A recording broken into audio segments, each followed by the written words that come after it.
And welcome into another podcast edition of Denmark and Marsh. I am a producer for Jaguar State with Mike Dempsey and Tony Smith and Hacker After Dark at night. And Graham Marsh, who will walk in here in 3, 2, 1, does sales and videos and all things of that kind of nature. First of the month, the Friday, it's crazy to think 2 months ago, Alabama and Michigan were playing a football game that determined who's going to play in the national title game. Damn, that is crazy. That feels so long ago. It feels like 2 years ago. Yes. That is crazy. 8 weeks ago, pretty much. We did a pod, what was it, Monday? So since we spoke, Balky and Peterson met with the media and the combine. The Gators got a dub Wednesday. The Gators been in the news. Cameron Jackson said something. I guess he knows of this podcast because you tweeted at him and he liked it. So we can hit on that. And Spurrier just said something to the Times-Union, basically giving his 2 cents on what's going on right now and what's going on with Billy Napier and the status of his coaches. And there's a new rumor going around for the new college football playoff that's going to start in 2026. But first, let's start with the Gator basketball. They get the dub Wednesday night over Missouri. It was a game that you just... I hate the term you must win. It was a game you couldn't lose. It's kind of the same thing, but you couldn't lose. Missouri doesn't have a conference win. Samuel did a great job scoring 28 points. Him and Poland scored the Gators' final 23 of the 25 points. Yeah, they were going crazy, dude. Yeah, and Golden basically said at the end of the game, he goes, "We just went with a hot hand," and that was who we did it with. Well, if you watch this game, then you know that the biggest moment of this game was when Walter Clayton Jr. fouled out, who's Florida's best scorer and arguably their best player, just overall, fouled out with 14 minutes left in the game, which is crazy. That almost never happens. Typically, if someone fouls out, unless maybe they're a big man, especially if a guard fouls out, it's tail end of the game. There's a minute left in the game or even overtime. Normally, it was weird. I mean, I thought the refs were horrendous in that game, both sides. Florida didn't get jobbed or anything. They did on a couple calls, but I thought it kind of went both ways. Refs were just... If refs are going to be bad, I'd much rather them be bad because they're not calling fouls than because they're calling too many fouls. Because if they're calling too many fouls, man, it's just the game can't get in any type of rhythm. It's tough to watch. It stops all the time. And that's what was happening in this game. The refs were calling everything, which was getting a little bit frustrating to watch as a fan, and especially as Missouri started to come back when they haven't won a single game in the SEC, you started to really get frustrated. Again, for those that didn't watch, the way Walter Clayton fouled out is he had 3 fouls. He turns the ball over, and it was a bit of a frustration foul, I think. He chases the guy down. He's got a free dunk. He tries to swat him. He's trying to make a defensive play. He's not fouling on purpose, but he does foul him on the way up. So that's 1 foul. That's his 4th. And then he's complaining about the call, said the wrong thing to the ref. Ref tees him up. 5th foul is done. Get out of there. So now you've been playing well in the game, but it's not like you're up 30. You know, Missouri can come back if they get hot, and you don't have your best player, at least your best scorer for the last 14 minutes. Florida's offense hit a lull. They were struggling to adjust to the zone at first when Missouri switched to the zone early in the second half.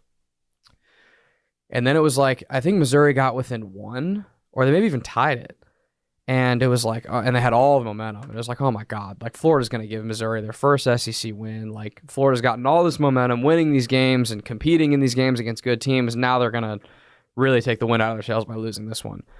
They figured it out. Zion Pullen hit a huge 3 to really kind of reset them. They started adjusting to the zone well. Tyree Samuel was attacking them in the middle. And Missouri's got this big old 7. That guy was straight out of the YMCA. Dude, he was huge. And he's a transfer from Arkansas, and he was playing pretty well. But Tyree Samuel is just a better athlete than he is. And they said it on the broadcast, which I never really thought about because I don't break down basketball like that, but they said the way that you attack tall shot blockers is you take away their space. If you go right at them horizontally and then go up, it's a lot harder for them to block your shot without fouling versus if you try to go around them because they have so much reach. And Tyree Samuel was just attacking him right in the chest, and Samuel's quicker and faster, and stronger. And he was winning and just getting easy looks because of that. Zion Pullen was doing Zion Pullen things, which is being incredibly efficient, hitting open shots and getting the entire offense orchestrated. I thought, even though it was against a team that's not very good, even though it was a home game that they should have won by 20, I still thought it was one of the, not the most, but it was one of the more impressive wins they've had this year, because they proved to me that they can win when everything's going wrong and win relatively convincingly by the end of the game against an inferior opponent. That was a game that in years past they would have absolutely lost. But for them to figure it out, again, with their best player fouling out and with Missouri capturing a lot of momentum at the end of that game, would have been really easy to lay down and fold and lose. And they would have had a built-in excuse that their best player fouled out. But for them to pick it up, have somebody else really have a great day like Tyree Samuel did, and win convincingly was extremely impressive to me. South Carolina noon tomorrow. It's so exciting. Did they win that game? Probably, maybe. I'm going to say what I said last week on the podcast. I'm going to say no, because South Carolina's a really good team, so it's not like that. That wouldn't be like an embarrassing loss, especially in Columbia.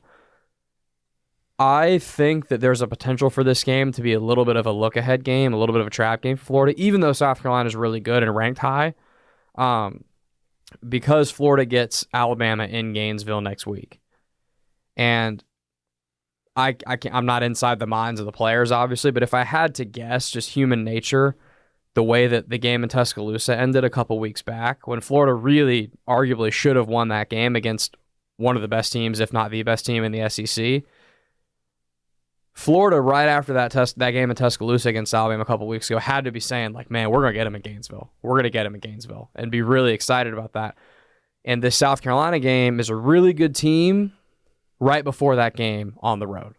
I don't think that's a good recipe for Florida. And it's at noon. Yeah. It's at noon, which isn't usually... usually football, you hear noon kick, and it's like, not so much basketball, but still. But it's still similar, though. Like, listen, like, South Carolina is going to have a great crowd there because South Carolina has great fans and they hate Florida. So it's going to be a great crowd for sure. And their team is good. They have tons of reason to be very excited about their team this year. But, noon and 8 o'clock are not the same thing. A night game is just different. Even in basketball, even though it's inside and whatever, it's still different. You give people more time to tailgate. Yeah, the energy's different. The energy's different. People can grease their wheels a little more. Get a couple more bourbons in them. Exactly. Yeah. But that said, this game is going to be no easy task for Florida. I think mentally it's going to be one of their tougher tests of the season. I think they lose tomorrow against South Carolina, and I think they win against Alabama next week in Gainesville. Yeah, that game's Tuesday at 9. That'd probably be the first time Florida played Alabama, what it was 2 weeks ago, was a massive game, probably the best game in the SEC thus far. Looks like it's going to be the same thing come Tuesday. All right. So Steve Spurrier comes out with a quote from the Times, our boy Gene. And it's weird. Usually with a quote like this, it usually starts, as what we call in journalism, the lead. Yeah. Okay. You had to scroll a while because L-E-D-E. it was, L-E-D-E, the lead. He talked about how much he liked Napier and what the NIL and Lagway, yada, yada, yada. If you scroll down toward the bottom of the column, Steve Spurrier says this, in quotes, "There's a feeling around the Gators of what the heck are we doing? There's a lot of questions that I don't have the answers to about the organization," said Spurrier. "Just because you hire the most people doesn't mean you're going to win. All these extra people, I question how much that really helps." So when you, excuse me, I'm finding a little cold here. When I first hear that, because I remember whenever they took their team picture, I don't know if it was in the spring or in the fall, in the summer, whenever it was, there were, I think, more coaches on staff than players. Yeah, they had an army. Yes. So whenever I hear that quote first, I think, okay, there's a lot of people, and there's a lot of people that want to do their own thing, that want to go their own way, instead of, all right, here's the head coach, I'm saying this, and then everybody else follows in line. But then you kind of read the rest of the article, and it kind of talks about, I forget the guy's name, but somebody that was a big instrumental person in bringing Lagway in from the state of Texas. He's now left. And then they kind of talked about the strength and conditioning coach, Fitzgerald, left to go to BC and yada, yada, yada. This, and I also had the sense, too, that if Spurrier is saying this, that other people in the program are saying this, or at least thinking this, and he just said it. This, not that there was anything that Florida could really say to, look forward to, but this is something that is not good right before you start spring ball, about a month away. So here's what's weird to me about this in terms of the huge staff part. Billy Napier's had this since he got to Florida. It's been a topic of conversation since he got to Florida, how many people they've hired. For a lot of positions, a lot of us haven't even heard of. Okay? So he's got one of the biggest staffs in the country. Up to now, we know one of them left, and we talked a couple weeks ago on the podcast. We're not sure if he'll be replaced or not, but up to now, they've had 2 offensive line coaches both of their seasons, and Billy Napier did the same thing in Louisiana. 2 offensive line coaches, as many recruiting coaches as you can possibly think of, analysts, that type of role. Yet, it seems like every important coach, other than defensive coordinator, Billy Napier does himself. Isn't that weird? Yeah. How come he's got no problem hiring this army of coaches in all these different areas? But he's never really had a true special teams coordinator. No, he's a game changer, Graham. Right. Game changer. Right. He coaches the QBs. He calls the plays. You could easily hire an assistant to do those things, and a qualified one. How come he's so willing to hire such a big staff, but then he won't relinquish those pieces of the pie? The thing that's weird to me is he's been around the block. He coached at a group of 5 level at a high level. He's been with Saban. He's been with Sweeney. He's been around a lot of ball. And it seems like once he finally got to the big stage, it's like, okay, now I'm going to try to do something different. Yeah. Like, you don't see that with Saban. I don't think you see that with Sweeney.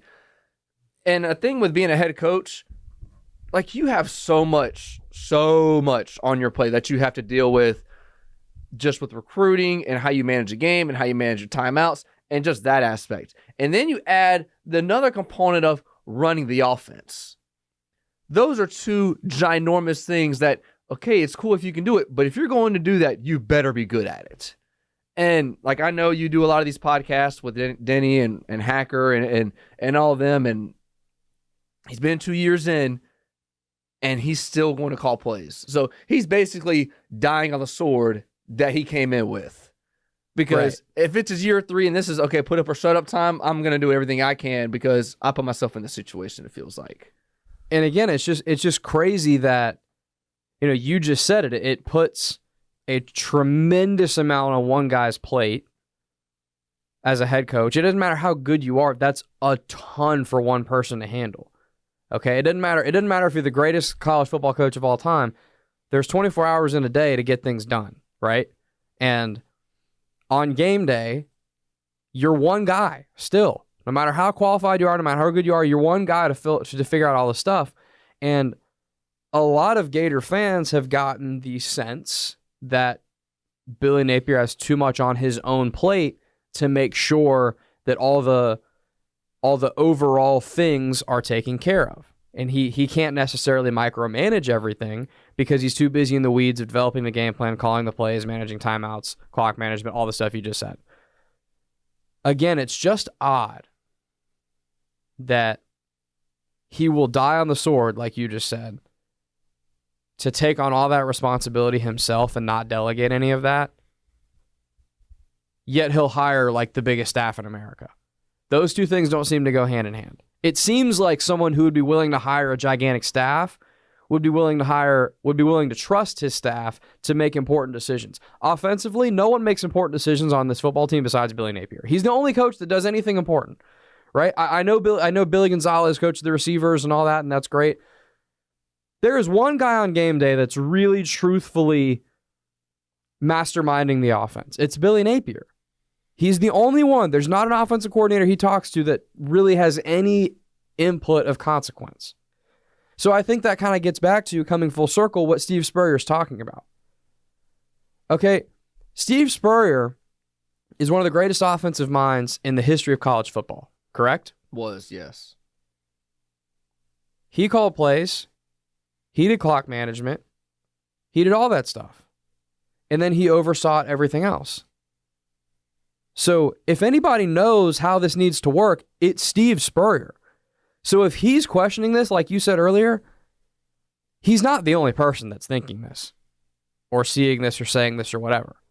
You're absolutely right. I mean, how many people on the staff are kind of wondering, like, there's too many cooks in the kitchen here. Yeah. And too many cooks, and none of them cook the main entree. Yeah. It's too many cooks. There's 1,000 cooks making the appetizers and dessert, and then one guy is making the entire restaurant's main meal. And this isn't to say that these guys that are around him aren't good. You can have 50 great guys that can coach your offense, but if all 50 guys want to do their own thing and they don't want to be in unison, it doesn't matter how great the minds are. I mean, I see this in high school football. There's a million coaches on the sideline, but they aren't together on what they should do to get the core together and to get the final objective. And then it's just chaos on the sideline because there's nothing they can go back to say, okay, we're going to do this and we're going to do it this way because I said so. Football at some point with coaching has to become a dictatorship at some point. Does that make sense? Yes, 100%. Like at some point, the head coach has to be a dictator and say, no, we're doing this because I said so, just like you just said. Billy Napier, I think, is doing that to an extent, but he's almost doing it so much so to where he's missing things himself. And you can't take on all that responsibility and then not know how to manage timeouts. Or in a game in Utah when you're late in the game and there's 7 minutes left and you're down, have no urgency at all. None. You're acting like it's the first quarter still. Oh, we were watching that game together. I was about to break the television, bro. I was so frustrated.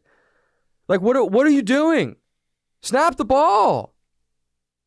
Like it was so clear that they just did not understand the consequences of the clock in that moment.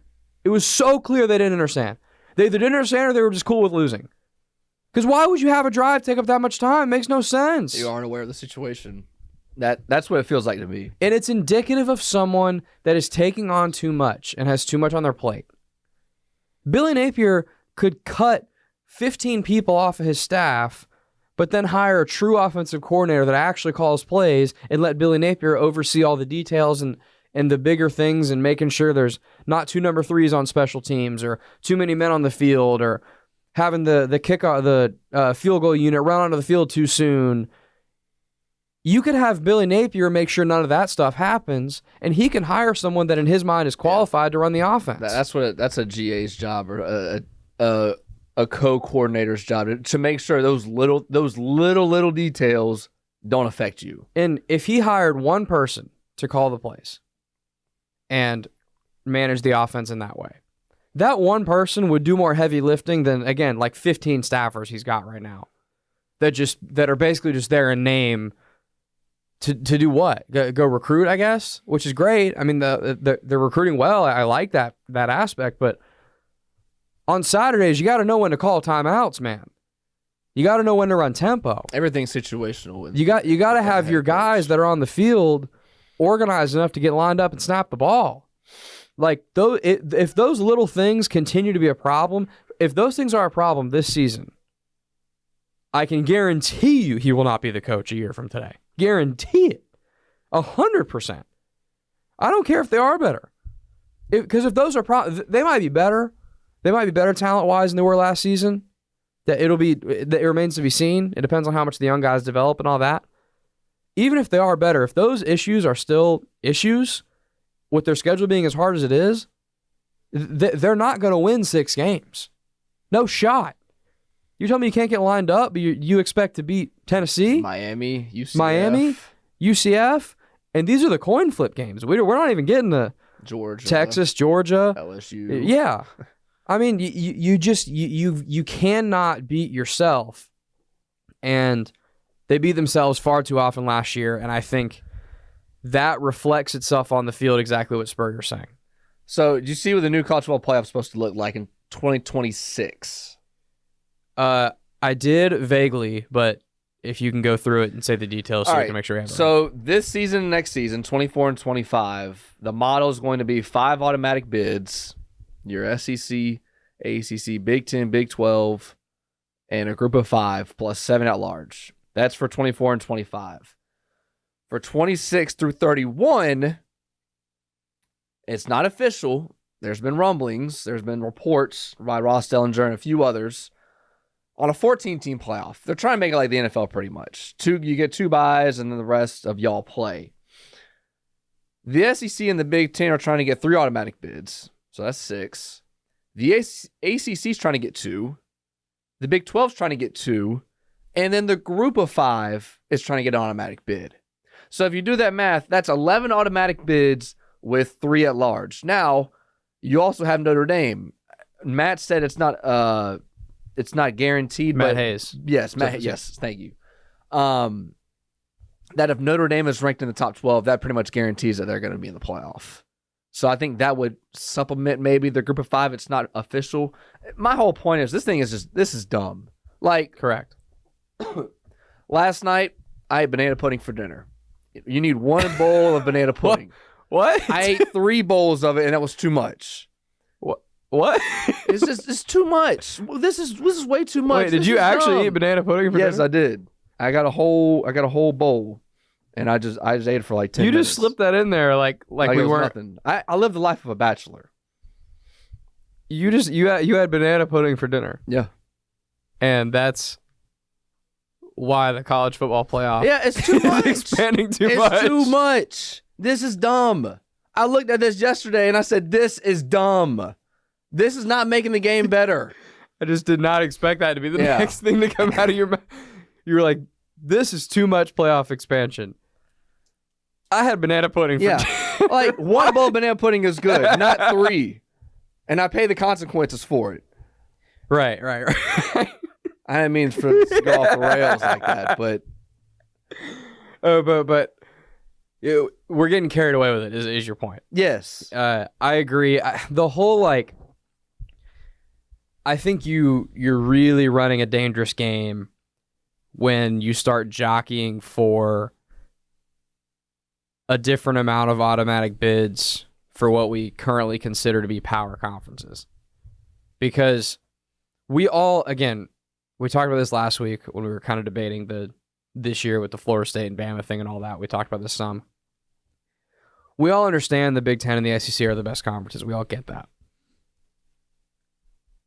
But there will potentially be some off years where maybe the ACC has, it's not that weird. It's not inconceivable that there's a year where FSU and Clemson are both really, really good, competing for a championship. And then maybe Michigan's down and Penn State's down and maybe LSU's down and maybe Alabama's not the same with Kalen DeBoer, like whatever. I just think you're running a really dangerous game with that, unless you just say, okay, this is the re-tiering of college football. We had Power 5 and Group of 5 for a long time. Now we've got like Tier 1, which is the SEC and Big Ten, and they're in their own category of ball. And then we've got, I guess what would be next, the ACC and the Big 12? Yes. And then Group of 5 after that, and that's just how we're going to tier the FBS now. Okay, I guess that's fine, but that's got to be more explicitly drawn out than what it is right now. Well, and we're still thinking that Florida State's going to stay in the ACC, which if you follow any of the reports, they're going to get out. It's just a matter of time. It's a matter of if, not when. So the question becomes, who? I agree with you that Florida State, it's just a matter of time. They will be out in the SEC or the Big Ten at some point soon.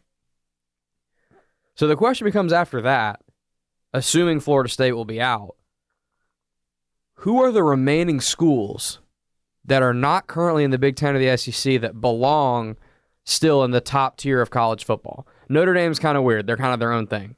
And you got to figure them out. I personally think they need to just shut up and be in a conference. This whole non-conference thing. The thing with NBC, the NBC gave them a lot of money, and that's pretty much ends that. Yeah, I guess. Although it'd be a lot easier if they just joined the Big Ten and just followed suit with everybody else. Yeah, but let's just kind of forget about them for a minute because they're kind of their own different. They're kind of we could do a whole podcast on how they fit into this. But other than Florida State, who are the schools left that if they are not in what we consider to be the new tier 1 of college football, they need to be in? Clemson. Miami. Okay, that's 2. Is that it for the ACC? I think in Midwest, like... Who else in the Big 12? I'm stretching for, like, Utah. Like... Is TCU in this group? They played in Natty 2 years ago. Worth a shot. The state of Texas. The thing is, like, we kind of spoke on this, a couple weeks ago. Like, it was 10 years ago when they started like when Nebraska jumped ship and went to the Big Ten, and Missouri and A&M joined the SEC. It was like you're getting those markets. You're getting the market of Texas. You're getting the market of St. Louis. You're getting the market, of Nebraska being in the Big Ten. I wonder how much value that still has. Because I don't know if that has as much value because football just owns everything. Yeah, I don't think it has a lot of value. We talked about this a couple weeks ago. I think that the whole you get this market is overrated. I think it's the program, not the market. Is the market a big-time program that people want to watch play football, or is it not? Rutgers is in a huge market. Does Rutgers move the needle? That'd be a no. No, correct. Florida is in Gainesville. I mean, you have University of Houston. Right, exactly. Like nobody's. That's the fourth. I think it's the fourth largest city, one of the top 4 in the country, and nobody's like clamoring to get that kind of market. Right. Tallahassee is not like some giant city. It's not exactly Atlanta. No. It's a little bigger than Gainesville. And I know it's not like literally just that city. I get it's kind of surrounding areas too, but the point remains, Florida and Florida State are very attractive to television because they are Florida and Florida State. It's not as much because of the market that they're in. Well, and with Florida State, like it's and any of these like long brands that have been around for a while, like like the history of the program, you have either a lot of hatred against them or you like them. Like with Spurrier coming up, you either love him or you hate him. There is no like, Spurrier's a whatever kind of guy. Like you don't hear that from anybody. The same thing from Bowden or Miami. Like people follow these programs because of, we want to see Miami because of what they once were, and because of characters that played for them. Yes, because of people and coaches and like, look, I'm gonna be honest, hand up. I didn't know until this year that University of Washington was in Seattle. I didn't know that. I know it was in the corner. I didn't know exactly where it was. I know it was near Seattle because it's where the Seahawks. They were like right by where the Seahawks play. Yeah, and it's because like, I watch Pac. I love the Pac-12 After Dark. I'm very sad Pac-12 After Dark is gone. There'll still be late night college football, but I love me some 1 a.m. Pac-12 After Dark. So I've watched Washington plenty of times. But until this year, when they like really blew up and made the national championship game, I didn't know any of that. So their market didn't. That doesn't matter. Like, people are watching Washington not because they're in Seattle. People are watching Washington because they want to watch Michael Penix Jr. play football. So that's who drives it. It's programs and it's great players and great coaches that are a part of those programs. So I don't think the market thing matters, personally. But the question still remains, who else? It's Florida State, who we assume is on their way out very soon. Clemson, Miami. Is there anyone else that's like obvious? Like it's clear they have, because TCU, you can make an argument. Cincinnati. Yeah, like they're kind of fringe programs that like maybe, but I still don't know if there's any others that are like black and white that are like the clear outliers of like, okay, everybody else is in the SEC and Big Ten, and then these are the big players that still need a home? No. Throwing at Colorado, but I think a lot of that has to do with the time. Like, timing is everything. I think it's because of Dion. Yeah, we would have never said that 2 years ago. No, there's no way. By the way, they played Florida in a couple of years. Does Florida have a home and home with them? Yes. I know Florida. Who are the home and home? Florida's got a Texas home and home. Well, I guess that doesn't matter. That doesn't matter now because they're in the SEC. Yeah, you're right. They got an NC State home and home. They do? Yes. I missed that. The reason I know that is because I got a bunch of family that live in North Carolina, and they're all either Tar Heels, like I root for Carolina, behind Florida. They're kind of my second team, and there's a lot of Wolfpack in our family. So right when that came out, we were all texting each other, like, "Yeah, see you in 2031." Yeah, making it happen. They schedule these things so damn far in advance. It's like, that's a whole another episode that we could get into. The dead time of July that never makes any sense. But who do we know? So the combine just started. I think yesterday. They started running around in their underwear. That's what I call it, the underwear Olympics. What was your 40? Mine was a 4.8 flat laser. 4.8? 4.8 flat. Nice. I ran a 4.9 hand time. Don't count. I think as a junior. Yeah, I know. I think as a junior. So the rule is senior. The rule is whatever it is on hand time, you got to take about 2 or 3 tenths off. What would be laser? Yeah, that's what I normally have heard as well. But I've never run a laser, so I don't truthfully know what my 40 is. So yeah, I went to Atlanta for a combine one time. I have no business being there. But we took a couple of guys, and I was one of them. Your 40 is really about. I mean, it's obviously about your speed, but it's really about your get off. If you have a bad start, you're gonna have a bad 40. It's just straight speed. Like there's no like. I'm a track guy, so like in 100, like you have a bad start and you could catch yourself. Yeah. 40 is not like that. 40 is just get out, done. I think the 40 is more of an agility run than it is a speed run.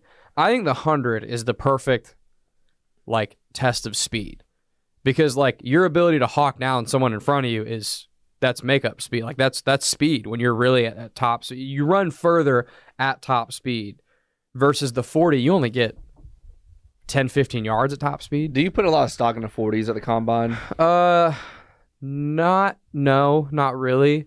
I don't really put a lot of stock in the combine at all though, so I don't know if I'm a good judge of that, like, because I know you're asking for 40 specifically. Yeah. And I don't put a lot of stock in the combine whatsoever. I tend to think you're a good football player, a bad football player based on playing football.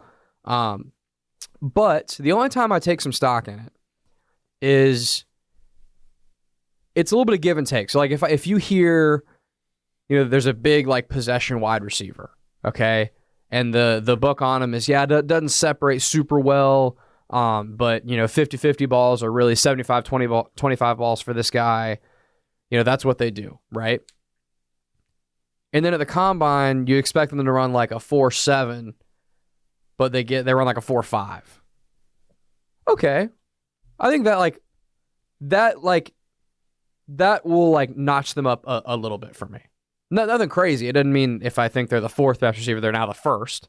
But it's like, okay, I take just like a little mental note, like, all right, that's obviously good for them because they're obviously a little bit faster than people expected them to be. Well, and the one thing is like this is all they do for like 2 months. Like from when their season ends to now, like all they're doing is training for the cone drill, the 40, and then what the bench press, whatever else they feel like they feel like they can add value to their draft stock to be in front of teams. The combine for me, like I don't care about 40s that much. Like if it's slow, okay, like obviously it's so, but like Deebo Samuel, okay, guy never gets caught from behind. Yeah, guy that fast. He ran a 4.55. Yeah, I ran a 4.55 40, and you would think off of that 4.55, you're like, that's okay. But there's a huge difference between 40 speed and game speed. Yeah, like Odell has game speed. I don't know what his 40 is. And there's plenty of guys that fit under that, criteria. But the combine mostly for me that fans don't see, the combine is the one time before free agency, really after the season, where all the GMs and all the coaches get together.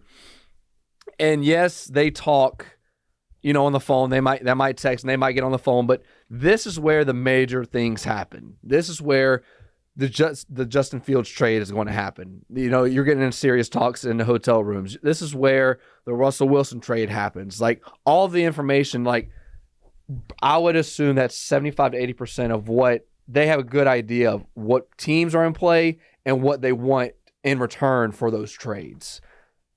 I agree, but we don't get to see that as fans. No. Or media. Which would be cool if we could. Yeah, we could. In terms of what we get to see, what gets televised and stuff, none of it's that big a deal, in my opinion. I mean, if you get drafted because you have a good 3-cone drill, that doesn't tell me much. No, or your bench press, you could do 225 25 times, doesn't really.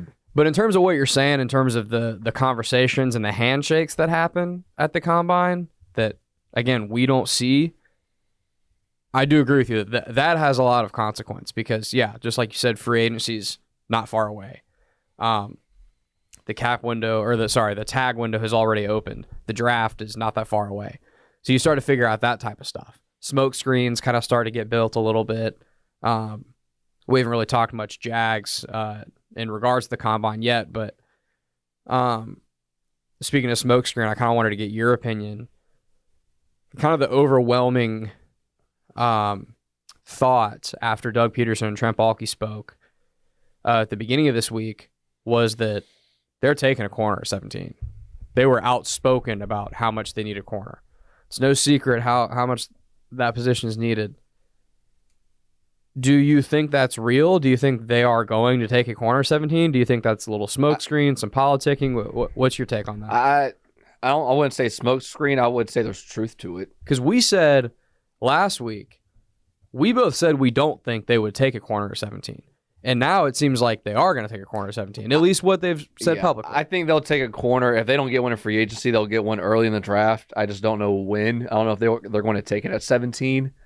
But they're going to get a corner in the draft. I don't know. I didn't listen to what Baalke said and go, oh, they're taking one in the first round. I just think that's just from what Ryan Nielsen does and the scheme he likes to run, the press man, and that DW and Tyson Campbell, they don't run that kind of, they're more of a zone corner. That they want to look at, more of the guy from Iowa or Toledo or the two guys from Bama. And I think a lot of what they're doing is they're just talking. Like, there was a lot of, the big two stories that I thought that Peterson and Baalke said were, it sounded like they're not getting rid of Cam Robinson.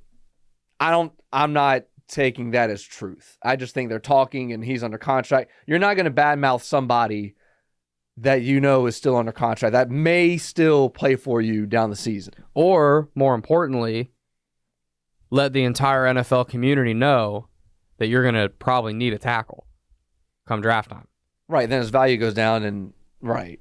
So even, it's not going to happen with Cam, but if you want to trade him, you're not going to downplay him because then, you got the book on Cam. He's been in your program, 7 years now?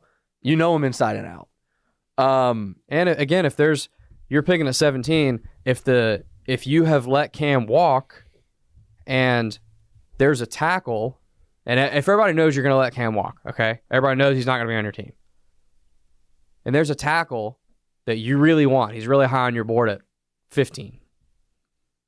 So Trent Baalke gets on the phone. I don't know who picks 15, but say they do. They call 15. They know how desperate Jacksonville is to get that tackle. So they're going to ask for a much heftier ransom than they would have for that pick just to trade up 2 spots. Yeah, and that happened last year. I know nobody remembers this. So the Patriots, oh my goodness, how am I going to phrase this? So it was like the Jets were picking at like 12, whatever it was. The Patriots were in front of the Jets. The Jets desperately needed a tackle. The Patriots get on the phone with the Steelers and they go, hey, we know you need a tackle. You want to get this tackle? I was like, yeah. So the Steelers ended up getting a tackle. I forget who it was. And they slipped right in front of the Jets who desperately needed a tackle. So there's that stuff that happens. Of course. I still don't know where they're going to go. And I don't even know if you go best available, if you go interior O-line or D-line. It doesn't look like they're going to go interior O-line at 17.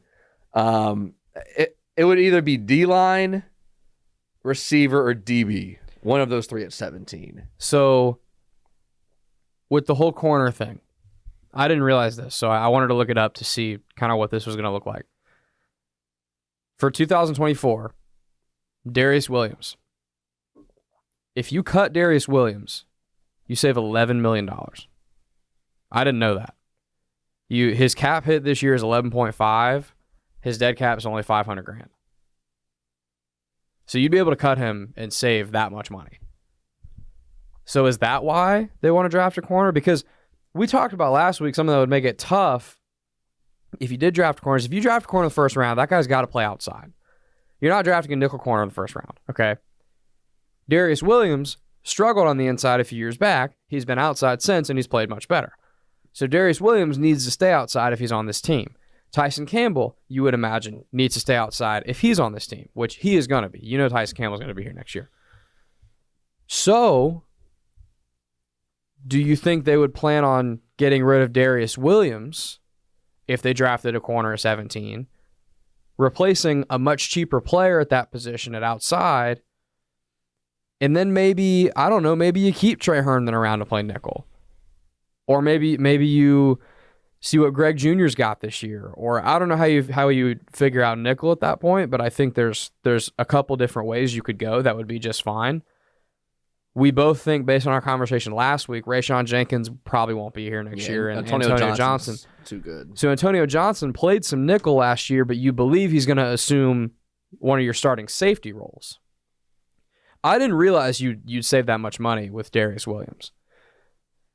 That's pretty significant, in my opinion, because you could save $11 million. And Darius Williams had a really good season. So I'm not sitting here saying they got to get rid of him, but I'm saying if you take a corner 17 overall in the first round, you know what I mean? That's the logical step, right? Is you let Darius Williams go, and then you fill him right in with a draft pick. Yeah, the one thing I don't want to see them, and this could all change. I mean, it's only March 1st. I don't want them taking a receiver round 1 because there's going to be so much value and so many receivers still available in round 2. I agree.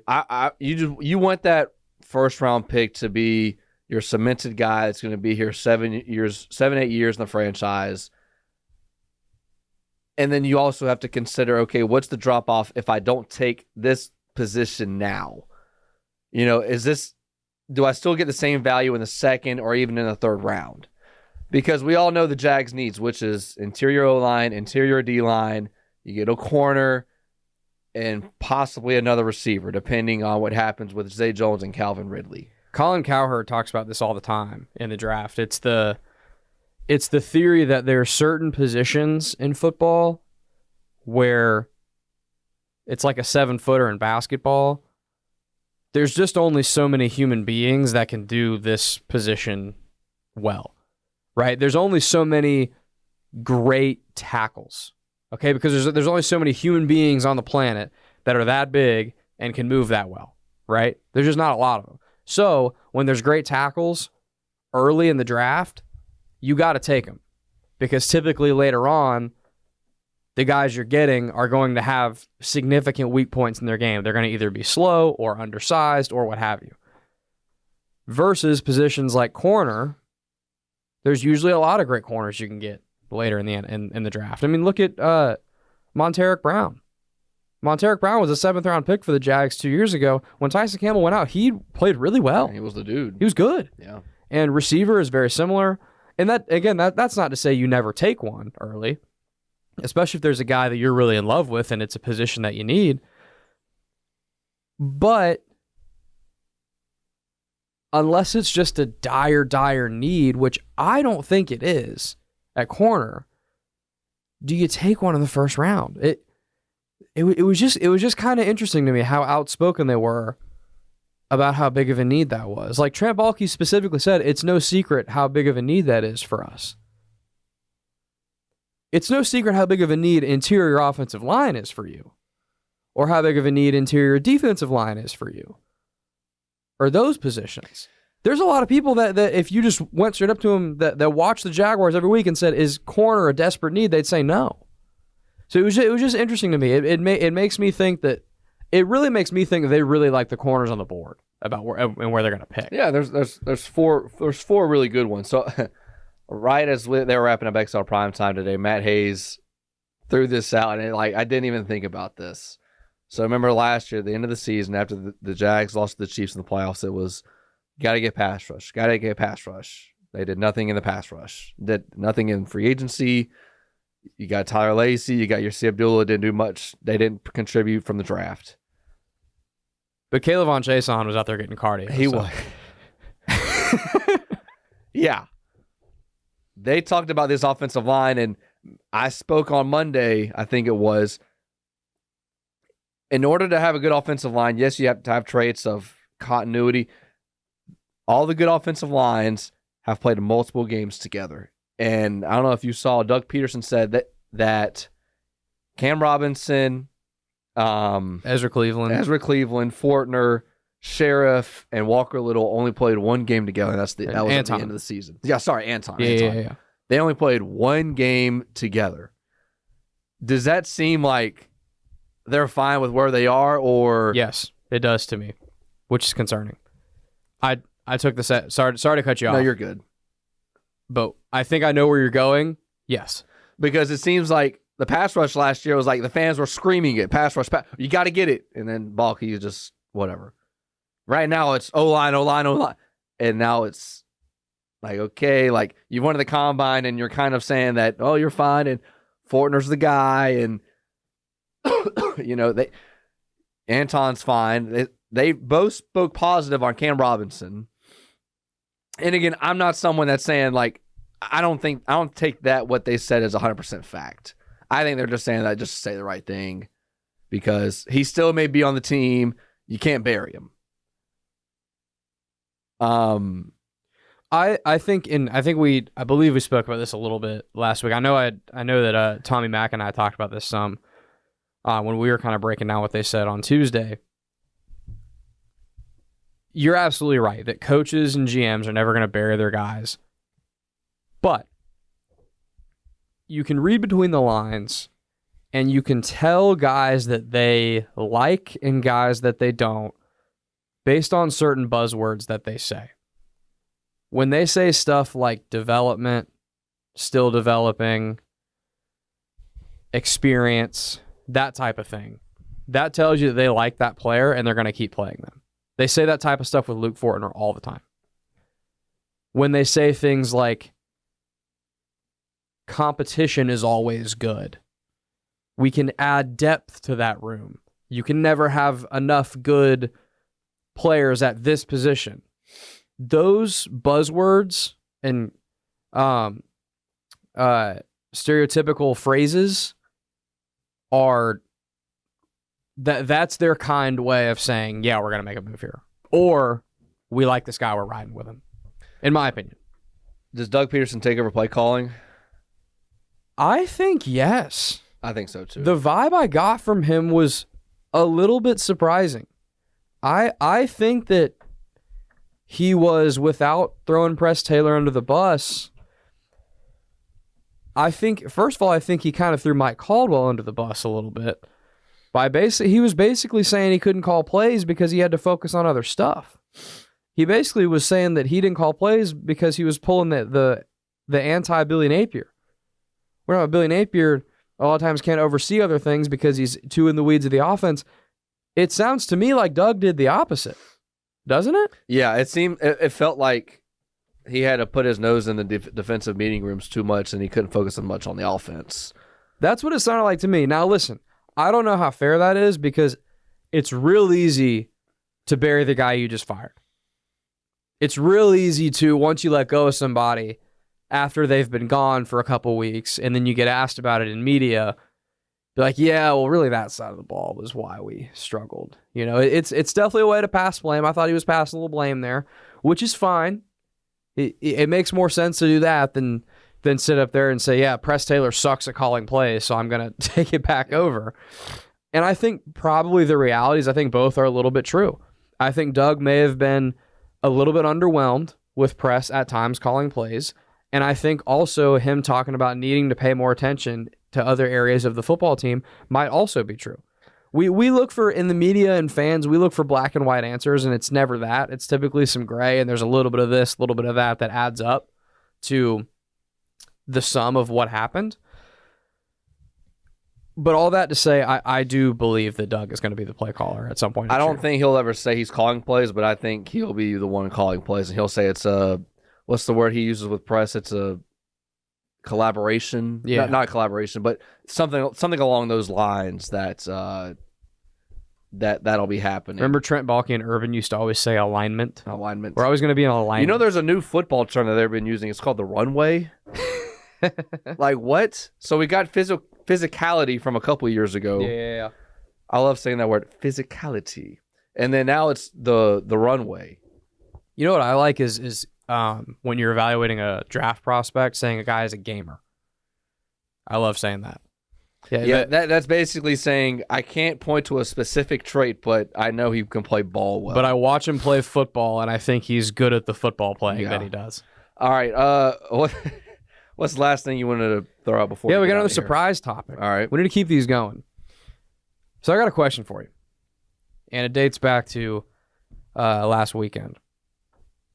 So I was on the phone with one of our friends who you know, and we were about to go to the bars. And this friend listens to the podcast. Shout out Isaac Siverud. And I was on the phone with him, and we were kind of discussing, where to go, what we're going to do. Because we knew we were going out. We just didn't know where yet. And he said, yeah, sometimes at the beach bars now, man, I just feel kind of old. And we're all the same age. We're 26. So my question for you, and the topic is, do you go to bars at times and feel like we're a little old for them now? Now listen, if someone's like 50 years old and listening to this, they're probably like, shut up. Right. But hear me out. The podcast is over, by the way, if you're not caring about this topic. But hear me out. If like 26 is a little bit of a weird age, like say we went back to Gainesville and went to a college bar. Oh, that's completely different. You feel a little old, right? I mean, we went to the bars after one of the games. It was after the Tennessee game. Yeah, we did Gainesville. that, but I'm saying there was one the year before, and I just felt like there was just a bunch of 18-year-olds that just got I think it was Fat. It was Fat Daddy's, which is no longer in business, right. Sadly. I forget what game it was, but it was a night game, and we went out, and it felt like we were just about a bunch of 18-year-olds that had literally just graduated high school. That's different. The beach bars, for me, it's weird for me whenever, because I'm the oldest of four, so when I see like my brother who just turned like 22, when I see a bunch of his friends out, that's where it hits me. I'm like, whoa, okay, this is weird. It's like, wait, you can get in here legally? Yeah. How old are you? I'm 21. Oh, okay. Like, no, dude, you're 15. What are you Yeah. talking about? Yeah. Because, I mean, the last time I really saw them was when they could start driving. Yeah. And then now it's, you go through college and you don't see them, and then they're like, yo, what are you doing here? That's when it hits me that. I think college bars are weird now for us. We're in kind of this weird gray area age for college bars because we're not students anymore. So, like, we're kind of beyond. But even, like, the year or two after being a student, it typically doesn't feel weird at all. It didn't for me, at least, until maybe about 2 years ago. But we're also not old enough yet to be, like, the cool old guy at the bar. Well, or, like, the cool dad. You know what we're hitting? We're hitting a quarter life crisis. Where it's like your college days are behind you. You know you should be doing better things with your life. And getting hammered at the bars. Yeah, you should be like, chilling and focusing on whatever your job is. But here's the problem with that. I don't want to. Yeah. I mean, we're closer to 30 than we are 21. Stop. Don't say that. Like, ugh, that's gross. Yeah, Ew. that's sad. Oh, it doesn't feel like it. It feels like we're still in our young 20s. Right. At least for me. But the main question was just like, even if it's just college bars, like, are there bars you can go to now where you feel old? Yes. Because until about maybe 2 years ago, I never felt old in any bar, no matter where I went. I never felt old. Now there are at least certain bars where I'm like, I don't know if I belong here, dude. I still love going out. I still love doing stuff. Still love having fun. But I just got to pick and choose I'm like LeBron later in his career now. Just got to pick and choose your spots a little bit. Yeah, you just don't have the salt and pepper in your hair a little bit. Yeah, we're not playing back-to-backs anymore. Like, just got to be a little smarter about things. Yeah. You know? Yeah, go out every 4 to 6 weeks. That's true. It's a coin flip when I invite you out. Yes. It's either, all right, I'll see you in 30, or it's Call of Duty's calling my name. Yes. And it will be tonight. All right, that'll wrap it up for this episode of Denmark and Marsh. Remember, you can get it on the 1010XL podcast platform, wherever you get your podcast. It'll be Apple, Spotify, Google. We'll be up on the YouTube at some point, and we're on Facebook Live every time. YouTube at 1010XL video. Yes. Facebook at 1010XL. It's not on the live column where you see all the live shows. It's under videos. But we need to get a logo, by the way. Denmark and Marsh logo, like for the cover art and stuff. We'll work on it. We'll workshop it. Yeah. I'm going to get one with a bucket hat. I was thinking you get one with sunglasses. Oh, I love it. Be more tropical. Hell yes. All right. We'll work on that. Till next time. We'll see you.